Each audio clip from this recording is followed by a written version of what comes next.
Good morning, everybody. Good morning, everybody, and welcome to AIM Impact on Your Health. AIM Impact on Your Health for every day. Our goal is to have you learn at least one thing to help you live better and longer. AIM Impact on Your Health is heard each and every Monday, Wednesday, and Friday from 8 to 9 o'clock. I'm Dr. Dennis Courtney, and I'm with you each and every Monday, Wednesday, and Friday from 8 to 9. AIM Impact on Your Health, where each day you'll find current medical news, knowledgeable guests, fascinating health topics, and of course, where we do encourage you to call in and join in. Let me keep this third of mine and join in. Today, well, it is a Friday version of the show. It will become a get 'em up out of town version of the show. Number of things to share with you. Always interested in hearing from you. My sharing component will be a couple of things. One, how about the 7 questions that you should be asking your parents before they die? I don't want you to get the wrong idea now. I don't think you're thinking the way I'm thinking, but I think these will be very interesting things to bring to your attention, and I enjoyed coming across them the other night. Also, too, lesser known ways to determine, ladies, if you have breast cancer. You know, we're very familiar with the breast self-examination, finding that lump, but there are other signs that really aren't discussed and are equally as important. So that's what's on my plate. What's on yours, you can easily bring to our attention. You do so with dialing us up at 412-825-6262. That's 412-825-6262. I'll listen for that knock on the door, and I will let you in the store. Okay, let's see how things are shaping up. On Monday's show, a lot of in the news items concerning statin drugs again, and every time I see another blurb for statin drugs, it gets the veins popping a little bit in the neck, and so we got to talk about the cholesterol confusion out there. I'm pretty sure I got you on the straight path, but you're going to have to need another set of defense mechanisms because the medical profession is armed and emboldened with they believe to be the innate right to insist that you take statin drugs, and you need to be on the defensive and properly defend yourself so as to prevent being conjured in taking them if you do not want to. So on Monday, we're going to be talking about cholesterol confusion, and you'll figure out how best to defend yourself with your doctors. Then on Wednesday, I want to tell you, real treat coming up next week. A grand old guy, probably unfair to use the word old, but a grand guy of alternative medicine in Western Pennsylvania is going to be our guest. Now, he's never been my guest before. I have been an admirer from afar from this gentleman. Back in the day when I was just emerging on the scene, this gentleman was hopping and popping up there in the Cranberry area of Western Pennsylvania. His name is Dr. Don Mantell. Dr. Mantell is infamous up in that neck of the woods. Speaking of woods, he moved from Cranberry to the woods of some place called Sarver. I don't mean any disrespect if you're from Sarver, but almost never heard from again. He surfaced. How did he surface? He walked into my office and became one of my patients. We've kicked it around on the great years of him really being a mentor of mine, whether he really knew it or not. And he consented to coming aboard and letting us take a walk down memory lane, find out what he recalls from that illustrious career as an alternative medicine doctor, what he's doing now, and also he insisted to be able to talk about what he's achieving now with what we're doing for him here at the office. So next Wednesday, real special show because a guy who I've admired for a long time is going to be our special guest. His name is Dr. Don Mantell. If you're from up in the North Hills area at all, I'd say over the age of 40 or 50, if you've thought alternatively, you certainly are aware of Dr. Don Mantell. And then he just dropped off the radar screen. Now I get him back on, and the blip is bigger than ever. and he'll be our guest next week. I'm really looking forward to it. Okay, other things coming up. We got, hey, Avazia, which is a microcurrent device, is really catching the interest of the patients who are coming to my office. We have really concentrated on microcurrent treatments in general. And the two specific kinds of microcurrent treatment, well, one's frequency specific, the other is not. The non-frequency specific way to handle the use of microcurrent is best represented in a company that we've featured here a lot of times. I'm saying 4 or 5 times in the last month. And the company's called Avazia. This is a company started by Tim Smith, a circuitry guy. First at TI, Texas Instrument, remember that company. And then at NASA, I guess you got to remember that company. Too much going on with NASA. Anyway, Tim Smith devoted some attention to working on circuitry that could help people with their issues. And voila, emerged something called the Avazia unit. Many different units are represented by the company. We'll be bringing you a explanation of which devices would be best suited for you. But I guess the line of demarcation, just for a general set of rules that you can follow, would be if it's a pain problem and if it's musculoskeletal, the Avazia unit is probably the best way to handle it. And if they, meaning you, have scars, the best way of handling those is through Avazia. So those two areas are better represented by Avazia units, which are non-frequency specific, than they are by the Inspirastar units, which are frequency specific and are more attuned to working with issues of the spinal cord, the central nervous system, the brain, and all other major organs of the body. And as time moves on, your level of sophistication will rise. Now, we have promised you that we were going to be a hub of knowledge and disseminators of knowledge when it comes to both forms of microcurrent. And we've been talking about Avazia training coming to town. We first brought it to your attention just a little over a week ago with Mr. Mike Legal, who's president and the CEO of a company called First Alternatives. They are the sole marketers for all the Avazia products countrywide, and we've set up ourselves as a hub working closely with Michael. And also you've met Lynn Teachworth, who's going to be the instructor at the up-and-coming Avazia training program going to be held here in Pittsburgh in August. Now, I've been telling you, but we've been waiting for a registration page so that you could do whatever you wanted to do and sign up to become a part of it. And it's now set, and these are the instructions. Here you go. Now, the website you want to go to is not Avazia.com. The website that you want to go to is firstalternatives.com. Remember the company that represents Avazia? Firstalternatives.com. When you get there, click on the icon, the banner up on top that says training. And when you get to the training page, you'll see where on August 23rd, it's clearly printed there that we are going to have training here at Pittsburgh. This is going to be training that's going to glom on to the tail end of a conference, a national conference held here in that week with the massage therapists from all over the country will be coming into Pittsburgh. It's going to be held at the Lawrence Convention Center. It's big because massage therapy is big, and they'll be coming from all over the United States. During the course of the convention, we meaning of us, will be one of the vendors in the vendor booth area, and there will be people who will want to purchase these units, and to make it nice and neat for them, on Sunday, when there really is no festivities, the conference is over, we're holding the Avazia training program for those who are interested all day on Sunday. It's an 8-hour program at the Westin Hotel downtown, the one that actually hooks on to the Lawrence Convention Center.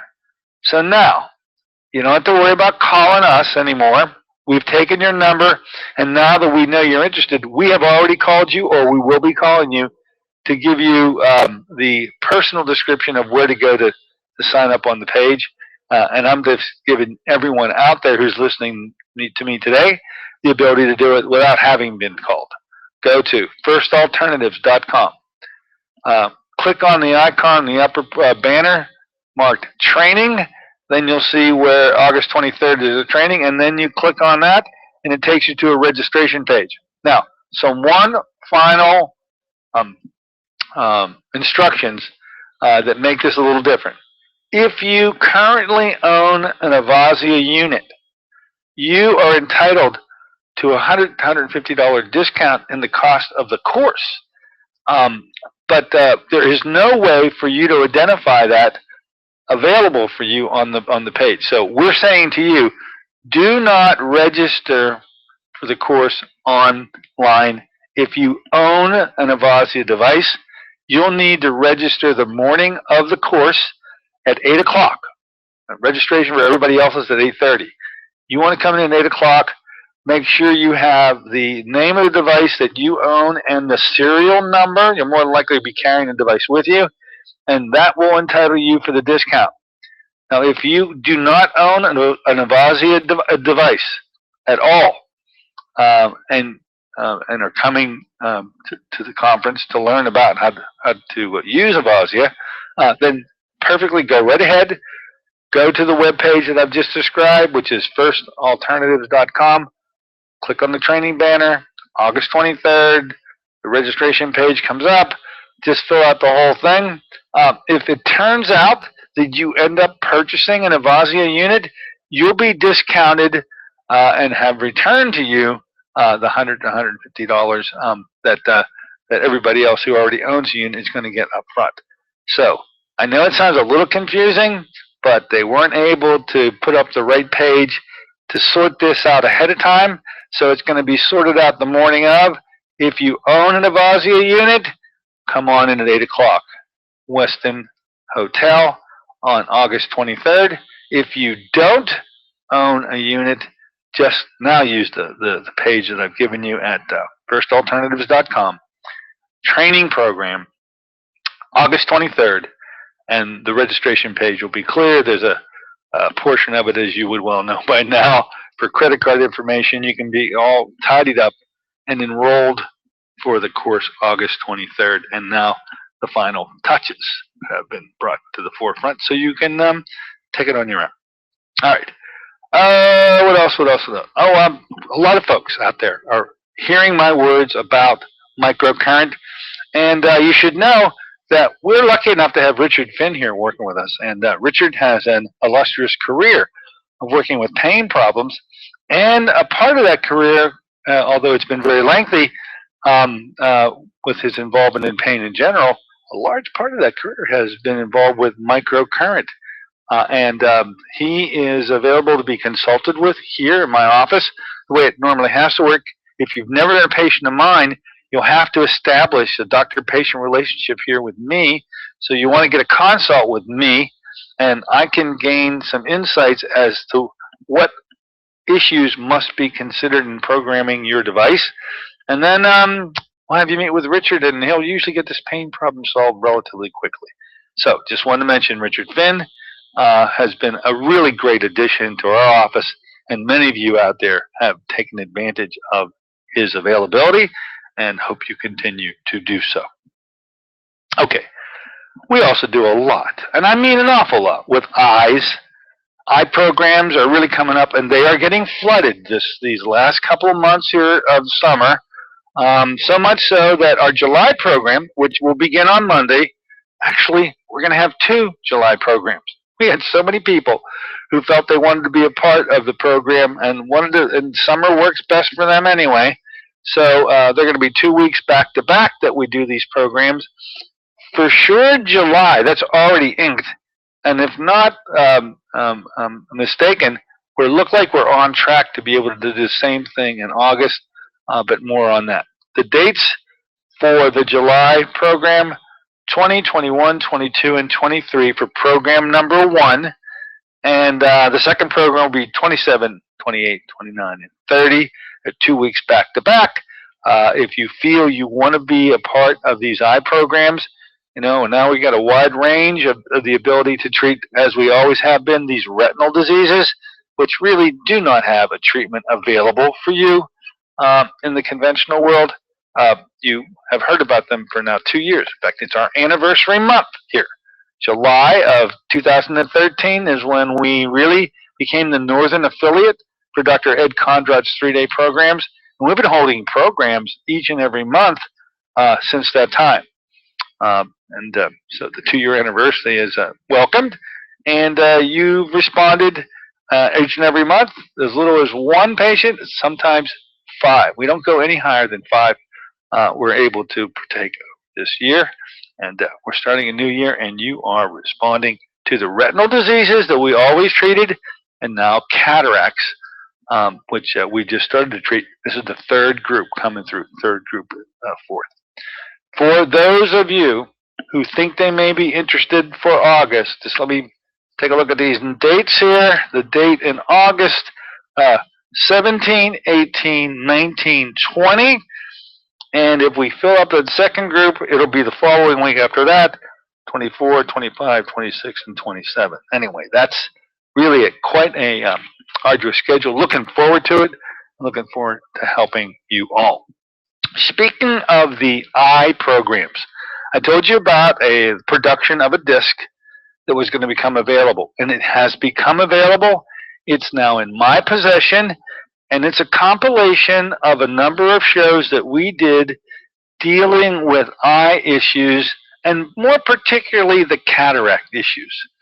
And so we have a disc that's essentially got 3 components to it. Number 1, the show done back in December of 2014, which was entitled The Watergate of Eye Care, which is a show that I did with Dr. Ed Condrat. He was all riled up about how it was pretty much a scam going on out there in the ophthalmological community with these injections in the back of the eye that had some terrible consequences to it. Anyway, that show is there intact.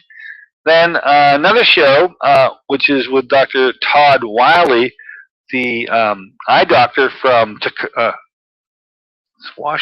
Tacoma, Washington, up in the state of Washington. I may have the city wrong. Anyway, he spent a day with us and talking about the use of the beamer, a PEMF device, that's pulsed electromagnetic field device, that he claimed was really giving his patients benefit. I'll be doggone if he wasn't right. We incorporated and brought it here, and then we actually amazed ourselves, because the results we got with the beamer and some other things we did produce amazing results. We had Dr. Lisa Bowen on our show and did an entire show with us right after our first group went through, and those 3 highlighted shows are on 1 disc, now available for you to purchase, $5, just the cost of the disc. It's really, I'm not trying to make any money on them. I'd like to get them out to those who could really benefit from the awareness to know that these eye programs are available. So call up. We can send them out. Small amount of postage isn't much for one of those discs for $5. I would say you may want to gift them. You know people in your family or circle of friends that are really afflicted with eye issues, and either A, know that there's no treatment for them, those retinal diseases, or B, that they have cataracts and they're contemplating surgery, and maybe they're just not interested in doing surgery. They don't know there's another option. The best thing you can do, get a disc, gift them the disc, and let them listen to these 3 shows, at least to provide them some awareness that they don't already have. It's a one-of-a-kind disc. I'm proud to have put it together. Just available now, hot off the press. If you're interested in purchasing one, dial us up at 724-942-3002. That's 724-942-3002. And of course, when we open the phones up today, you can call in to talk about anything. Avasia, certainly been in the news. Microcurrent, always been in the news now since it was, I believe, December of last year where we kicked that off. Eye programs, driving the beamer around that pulse the electromagnetic fields. These are topics I've brought to you. You can bring your topics to us by dialing us up at 412-825-6262. That's 412-825-6262. Let's take a short break. When we come back, open it up to you. I'll listen for that knock on the door, and I will let you in the store. Be right back.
Good morning, ladies and gentlemen. Welcome back once again to AM Impact on Your Health. We're here in KHB 620 each and every Monday, Wednesday, and Friday from 8 to 9 o'clock. I'm Dr. Dennis Courtney with you today on a Friday morning version of the show. It is a traditional get 'em up out of town version of the show. You can come on in here in any moment and take and drive this thing, form the agenda that's on your mind. You can ask a question, you can make a comment, anything, any form of communication is okay with me. You do so by dialing us up at 412-825-6262. That's 412-825-6262. I'll listen for that knock on the door, and I will let you in the store. All right. I can incessantly on the computer and searching around. This is an article that came by me, and it caught my attention. On the one hand, it conjures up the wrong images. You'll see what I mean in just a moment. But when I read on, I went, you know what, this is something I'd like to bring to my listeners because I think this has quite a bit of value. The title of the article that I came across is entitled 7 Questions to Ask Your Parents Before They Die. Got the wrong impression right off the bat, maybe you are too, that this is something on the order about, living wills and medical directives. And although those are very important things to discuss with your parents, and more than likely have already been discussed with your parents, the 7 questions that I've mentioned, I think, get missed. There's a huge gap in knowledge about other things within the family that involve our parents and other elderly relatives. This knowledge is important for us to have. So look, here are 7 questions to ask them now. Actually, when they're perfectly healthy, have nothing to do with waiting for a moment that they pass for something to kick in. But these questions are going to be very helpful for all family members after their loved ones leave. Here we go. Question number 1. Who are all these people in the old family photo albums? You know what? Each family collects countless numbers of photographs. I have bunches and bunches of them. And I'll tell you what, I wish I would have asked this question of my parents before they passed, because I got a bunch of photographs that they just collect, and I don't know who's in them. I don't know what date they're from. And so the prompt here is there's no better time than the present to gather up all the print photos and make sure they are dated and everyone is identified. Sit down with your parents, pull out that big box with the photos. I know it's slightly different now with the computer and how many are actually on another form, but the parents of this age group have a lot of the old photograph, we'll call them old, in the way they were done at that particular time. So you pull them out. Once you've pulled them out, you probably do want to make digital copies of them all. Not too difficult to do anymore. Paper doesn't last forever, and neither do our memories of events. Wouldn't it be nice to know the last name of Sam, whoever Sam was, or what he and Grandpa were laughing about in their old Army uniforms? These are little glints of what may very well take place over the kitchen table, dining room table, and going through these. It should be a lot of fun. A lot of fun for the whole family. So, what was the old black and white photo? It was summer 1950, written on the back, taken by the lake in upstate New York. You getting the idea? Great question. Get with your family, get with your parents, pull out the photos, and find out who are all in those photos and get a story. I'm sure once your parents see them, they're going to something's going to click, and they're going to remember a lot of events that you don't even know about. Question number 2: where did we come from? Now, wait a minute. Not what you're thinking. This is no birds and the bees talk here.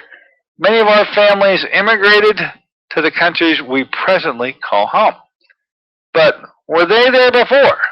Gather as many details as you can about your family and your family history from your aging relatives while you can. Were they from the city of Kiev or a farm 100 kilometers to the north? How did the family get to America? Who sponsored them? Was Jones really your last name, or was it changed on Ellis Island? Certainly happened in my case. Your chances of compiling an oral family history diminish daily. Take the opportunity and find out from those who know best how it all happened. I know I never had this discussion really with my parents. I'm not doing too well on taking the forethought, and wish I would have. Really wish I would. Here we go. Question number 3. What family history has been edited? I think this is an interesting question. Every family has a few skeletons in the closet, so to speak. The uncle who went to jail for being a cat burglar, the aunt who ran off and eloped when she was 15. The family events that tend to be swept under the rug. When the events are new, they're often too raw for discussion. But 50 years after the fact, emotions mellow a bit. The events still shape your family history, however. It's time to learn the missing details. I have a friend who recently learned that her uncle had been married previously and that she had 2 older cousins, and they never even met. And it started them on a trek to find him. Fascinating, is it not? Question number 3, therefore.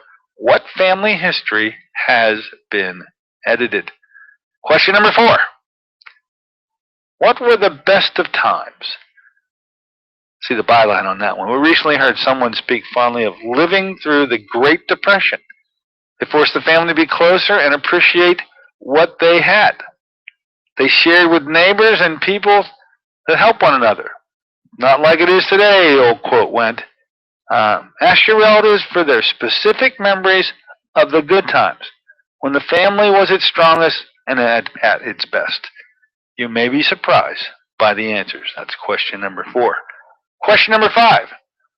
Hey, if you're asking about what were the best of times, you got to ask, what were the worst? The deaths lost to disease, for which there were no cures, the babies lost to miscarriages. They would probably have lived, the soldiers who didn't return home from war. I mean, that list goes on and on and on. Each family takes their own personal emotional hit when these things occur, and oftentimes a further discussion of them are neglected just because of the pain, certainly that they caused initially, but you need to dig them up. You need to really find out about those bad times as well as the good Family's losses are all part of history. Make sure you know what the losses were. Question number 6. What does your family street map look like? This is interesting. Just because Dad has been a lifelong Cubs fan doesn't mean he actually ever lived in Chicago. Get specific. How about this one? Get specific street addresses as best you can of your family and your relatives as best they can remember. One day, you or your grandchildren might want to drive by the old house he or she was born in some 50, 60, or 70 years ago. At 60-something, friends last December knocked on the door on what had been first marriage home for 35 years ago. And there had been at least three owners since that they sold that home, but they knocked on the door and it had one heck of an encounter with the new inhabitants. Turned out to be very interesting.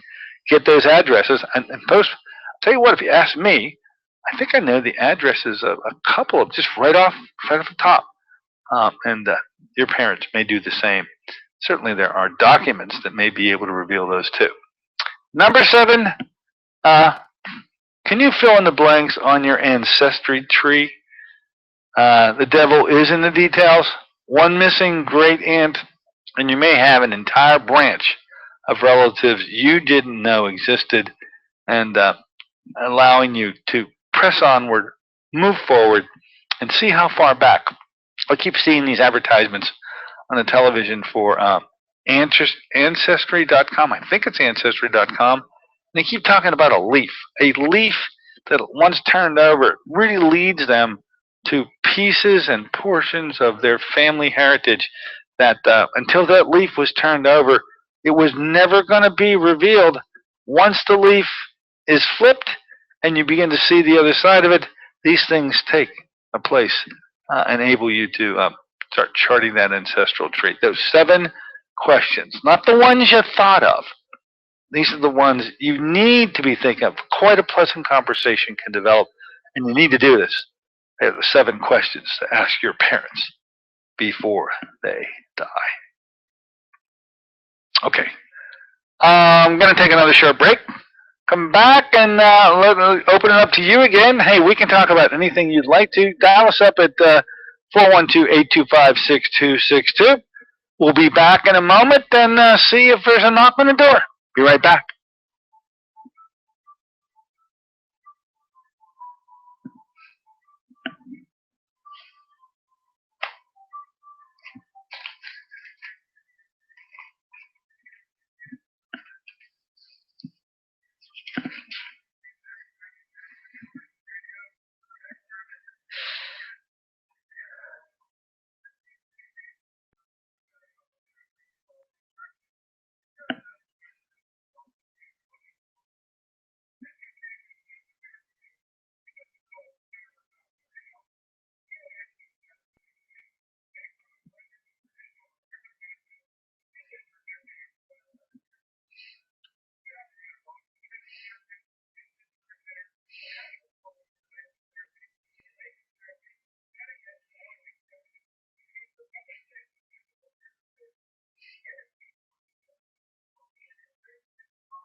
Good morning, everybody. Welcome back once again to AM Impact on Your Health here on a Friday morning. Get them up out of time version of the show.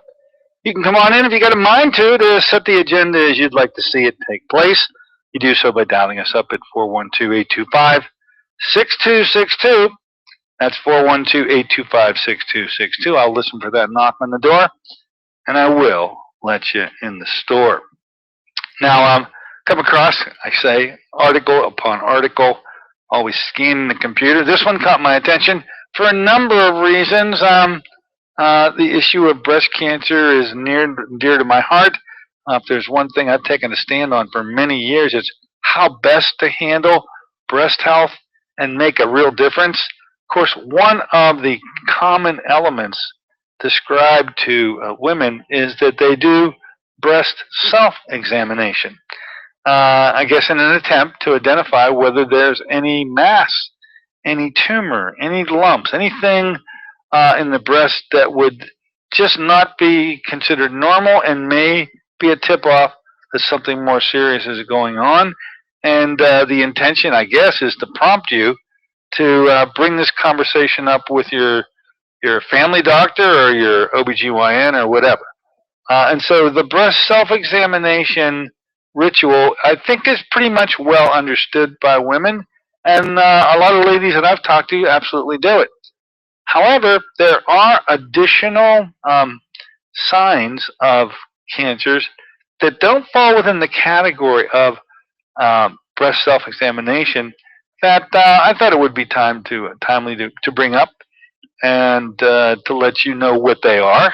And then I'll have some closing comments after I mention what they are, because I think if one allows breast self-examination to actually be the final checkoff for determining whether you have a breast lesion, that's a serious error, and it really needs to be brought out as the error that it is, and I'll do so before we sign off on this particular one this morning. But in keeping with the intention of the article, which I thought was worthy enough to bring to you today, breast cancer, of course, remains the most common cancer, aside from some skin cancers in women in the United States. They say over 230,000 new cases are expected here in the year 2015.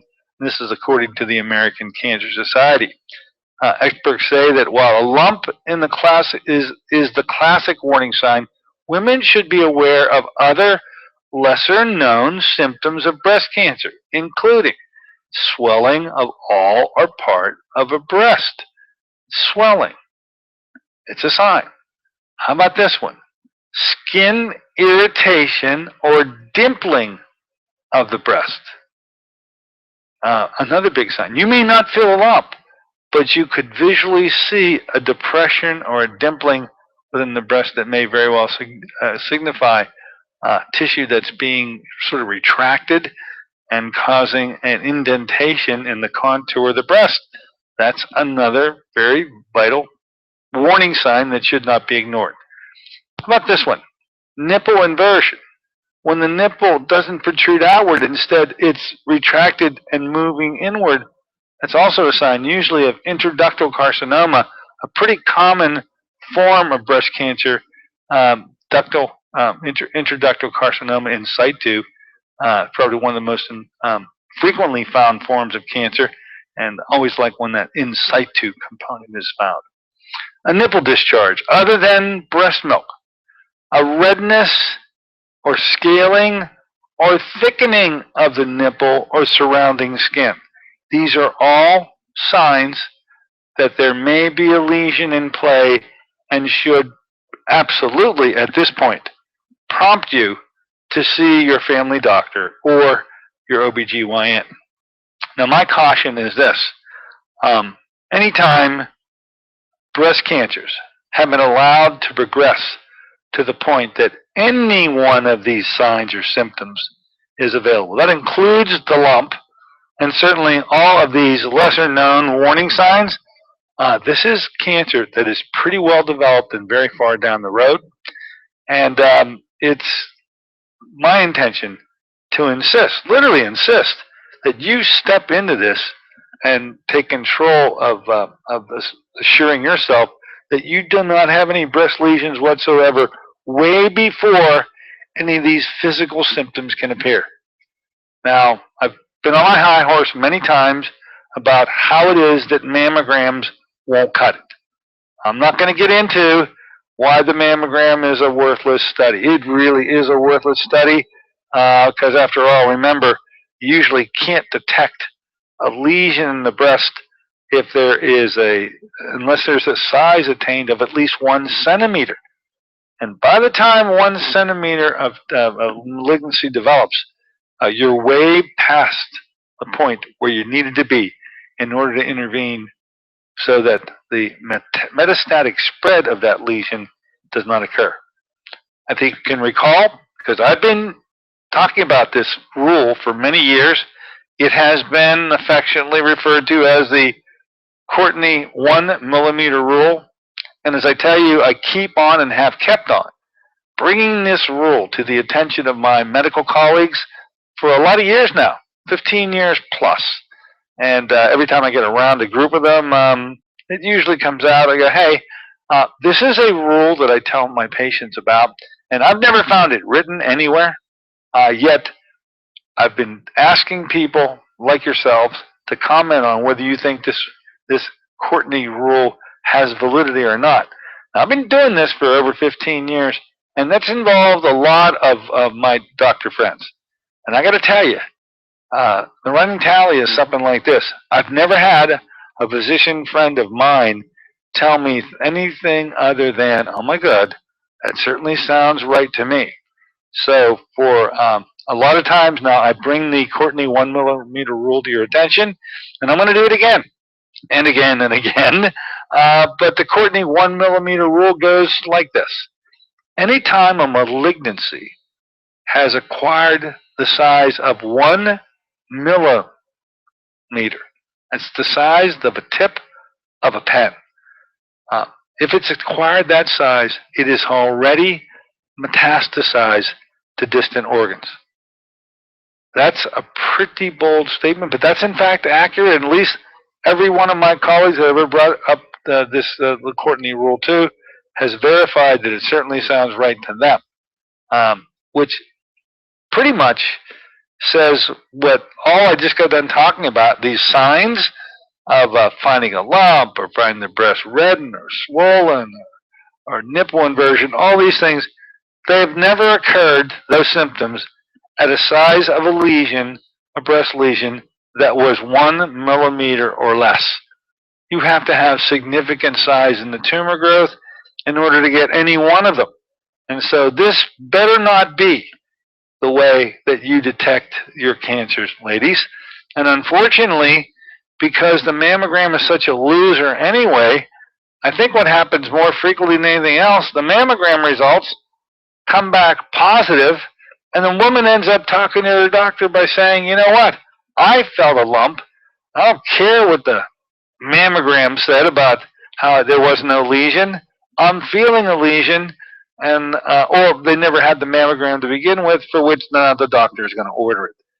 This is a size of a lesion well beyond the 1 millimeter size, and the metastatic spread having occurred, it's going to require a number of years, 5 years, 7 years, for doubling time of the lesion to finally reach critical mass enough that it will be detectable by other forms of study, whether they're radiological study or sonographic study or a CT or the like, or you name it. So the mammogram method of detecting cancers, the loser, these symptoms are would only be available to you ladies once the lesion is too far developed, too far down that road. And so that just beckons me once again to put my plug in for what I believe to be the best way to make certain that you are able to detect these lesions when it really matters and you can do something about them, and that the metastatic spreads have not occurred. And of course, many of you know by now, I'm the big proponent of something called a thermogram. A thermogram will provide you with the ability to detect lesions that are 1 millimeter or even less. And let me tell you, as I think I have many times, a 1 millimeter lesion on a thermogram has a heat signature that lights up the size of your fist. Now, how do you say, is it possible for something so small to have such a large heat signature? And this is the answer to that question. Because the heat signature isn't due to the size of the tissue itself, which is very minuscule, and although it's hotter than the surrounding tissue, it's certainly not that hot that it's going to have the ability to heat up tissue, 4, 5, 6 centimeters in distance around it. No, that's not how it works. What happens, however, is that tumors, malignancies, are pigs for your nutrition. And as such, they are only able to consume nutrition by the available blood vessels in that region. Now, this is a cruel thing that divinely has allowed to move forth, and we'll just let that go at that. But unfortunately, tumors can secrete a hormone. The hormone has a name. The name of that hormone is called VEGF. That's vascular endothelial growth factor. So a tumor has the ability to secrete a hormone that will cause the blood vessels to be created, will cause brand new blood vessels to be created. The actual term is neovascularization, and it is a pattern of a distribution of what these images look like on a thermogram that allows the small lesion, less than a millimeter, to cast a heat signature that can be as large as somebody's fist, simply because those blood vessels are what's making the heat signature the size that it really is. Not the tumor itself. It's the enriched amount of blood supply that's coming to the area that allows the heat signature to be so well defined at such an early stage. And this is not found in any other study that I know of other than the thermogram. So, ladies, please, and I'm sure I'm going to get back on this bandwagon around October 1st. Happens every year with me. Not too much longer to go before we hit October 1st, but sure enough, we'll be kicking off Code Pink all over the place, and I like the idea that there is a time of the year when they have National Breast Cancer Awareness. That's fine. There's no problem with that. But that they use that rubric to encourage, bludgeon, or otherwise insult you into having mammograms as the best thing to do to protect you would be the error. That is the big error. Mammograms just don't do it. They just don't cut it. And haven't you been following me for a number of years now? And I think I counted up. I reported to you last week that there must have been 30 or 40 different studies over quite a few years that come out 2, 3, 4 times a year, and each and every one of them. There has never been one of those studies that has told us that the mammography was a wonderful thing to do and it's really beneficial. 30 to 40 studies, every one of them said it's worthless. Next one says it's worthless. Next one says it's worthless. It's worthless. It's worthless. And then what happens is, in the month of October, nobody publishes the articles, and these folks start carrying on and getting whooped up and start pressuring women to have mammography. Doctors insist that they have mammograms, and so we perpetuate this scam each and every year, and I do my best to try to quash it. I'm beginning early this year, but I'm sure that when I get re-enraged, as I remember back in the day, because it's not happening anymore, at least I don't think so, when we had the old fountain down at the city, the point, and on October 1st, for a bunch of years, the fountain turned pink. Somehow, politically, they were able to, that the politicians of Pittsburgh get involved with this pink program, this National Breast Cancer Awareness Month. And so on October 1st, there it was, a pink fountain that lasted the entire month. Then, of course, the NFL comes with their pink, and everybody's in pink. They don't do that anymore. So I can't use it as my guidepost. I remember one year, a trucker was coming through, and I happened to say on the air, if there's anybody who's traveling through Pittsburgh listening to the sound of my voice, could you please tell me whether or not the fountain is pink? And be doggone if we didn't have a call within the next few minutes verifying the fact, oh yeah, they said, it's absolutely pink. And then we knew we were underway and assailed once again. Whether or not it'll be turning pink this year, because it certainly didn't last year, and the year before, and I think our fountain was shut down for a number of years. Whether they'll be able to pick up on that one or not, don't know. Anyway, that's my story. I'm sticking to it, and you can't be allowing these symptoms and signs of breast cancer to be the tip-off for you. Jump in here early. Get a study that counts. Get yourself, there are 2 groups in Western Pennsylvania that do these thermograms, ladies. One, and Judy Donatelli's been involved with this longer than anybody. Her group is called Three Rivers Thermography. They actually come to my office once a month, but they go all over Western Pennsylvania. A second group, and I'm equally enamored with them and what the work they're doing, is called HEAT. Their main office is located directly across the street from South Hills Village, but they too go to a number of other sites throughout the month. So it may very well be that thermograms could be available literally in your backyard just by checking with either Three Rivers Thermography or HEAT to find out where they're going to be this month, and you'll be surprised. They're a lot closer than you ever thought, and you'll be able to get this thing done. You can take that study to the bank. If it comes back negative, it's negative, folks. Go celebrate. All right. We are absolutely here in the gun lap. If you want to get in on this and have a comment to make, you got some time, you can just dial us up at 412-825-6262. That's 412-825-6262. Just as a recap now, I want to re-mention the Avasia training because we just found out we have a registration page.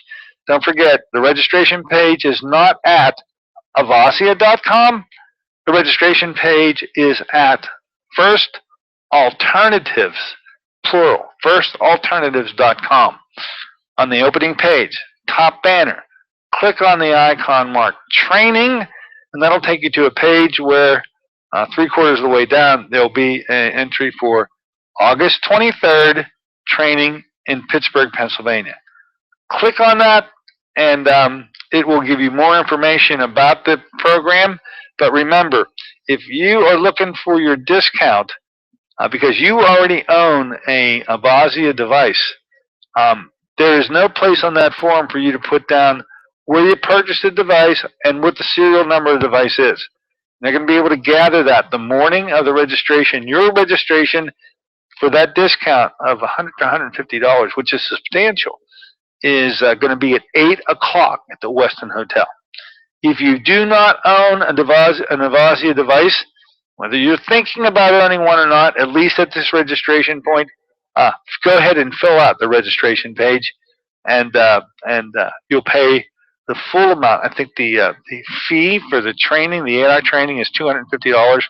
But if you end up purchasing a unit, you'll get your $100 and $150 discount at the conclusion of it, and it'll work out in your best favor. So head on to firstalternatives.com, and we'll have some up-and-coming guests. I'm sure we'll bring Mr. Mike Legal back.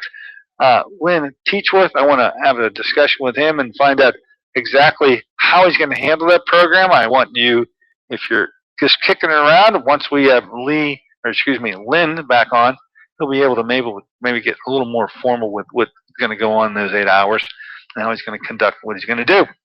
And then, of course, the new gal, haven't introduced you to her yet. Her name is Francie, and she is in the marketing division here in the Western Pennsylvania area. She's been very helpful to me. She's going to be extremely important as the Avasia foothold takes form. We're really supported by the company, and Western Pennsylvania has a niche and will continue to have such a niche as time goes on. Now, the eye programs, don't forget too, I think the first program in July, that's completely filled, but there's still time for the second program in July if you want to be involved with it. So the second program in July, the dates will be 27, 28, 29, and 30.